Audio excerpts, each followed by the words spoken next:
Bonjour à tous, nous commençons le 9e Pérec à la première Mishnah. Nous allons dans ce Pérec-là voir le din du Pessach Sheni.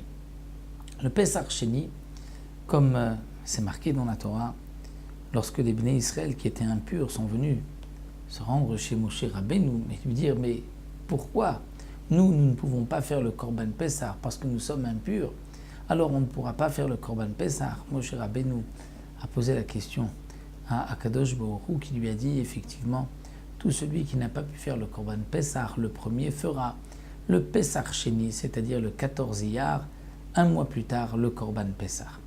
Le Pasuk dit la chose suivante: celui qui était tamé ou bien qui était bederech rechoka, c'est-à-dire il était impur ou il habitait loin, il était loin et il n'a pas fait le premier Pessah, il fera donc le deuxième Pessah.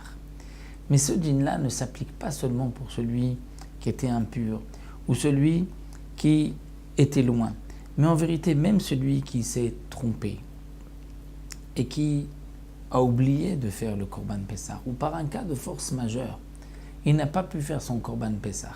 Il est resté bloqué chez lui, la clé s'est bloquée dans la serrure et il n'a pas pu faire son Korban Pessah. Il fera le Pessach Sheni. Alors bien sûr, on aura la question suivante.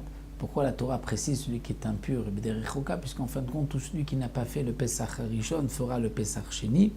Donc ça, c'est ce que la Mishnah va nous expliquer et va nous montrer la différence. La Mishnah nous dit Mishaya Tamé, celui qui était impur.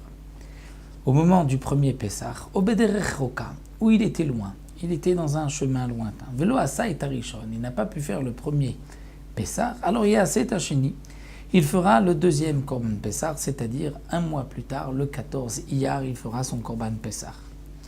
Shagag onenas, mais en vérité, même si Shagag, sans faire exprès, il n'a pas fait son Korban, il a oublié que c'était le 14 Nissan, il pensait qu'aujourd'hui on était le 13 Nissan et il n'a pas été faire son Korban. Onenas, où il a eu un cas de force majeure, Veloa Saïta Rishon, et il n'a pas fait le premier Pessah, Yase et Hasheni.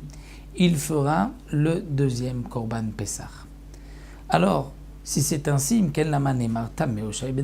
pourquoi la Torah précise celui qui est impur ou qui était bederech rechoka, qui était loin, parce qu'en fin de compte, tout le monde peut faire le Pessah Sheni. Eh bien, la Mishnah répond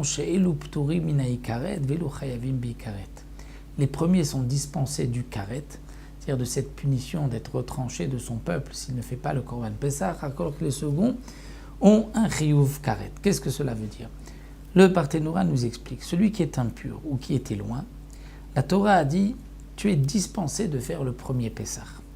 Et puisque le karet, c'est-à-dire être retranché de son peuple si on ne fait pas le Korban Pessah, a été dit pour le premier Korban Pessah, étant donné que l'homme impur ou qui habitait loin était dispensé du premier Korban Pessah, même si en fin de compte il n'a pas pu faire le Pessach Sheni, il n'a pas de karet, puisqu'au moment du premier Pessah, il était tamé, ou bien il était bederech rechoka, donc il dispensait du karet. Alors que les autres, il y a un chiyuv karet, c'est-à-dire que celui qui n'a pas fait son Korban Pessah par un cas de force majeure, ou parce qu'il s'est trompé, il avait en vérité l'obligation de faire son premier Korban Pessah. Si il ne fait pas le deuxième Korban Pessah bémézid volontairement, là, il aura un chiyuv karet, c'est-à-dire qu'il sera karet parce qu'il n'a pas fait son premier Pessah, c'est-à-dire le premier Pessah, il avait une obligation, un cas de force majeure, il ne l'a pas fait, il a une chance de se rattraper. Mais si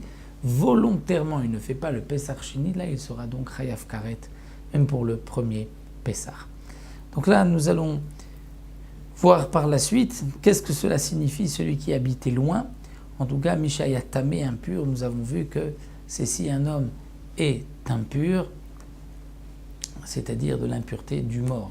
Puisque si c'est l'impureté du chéret, s'il a touché un reptile mort, il peut se tremper au mikvé et manger le Korban Pessah le soir même.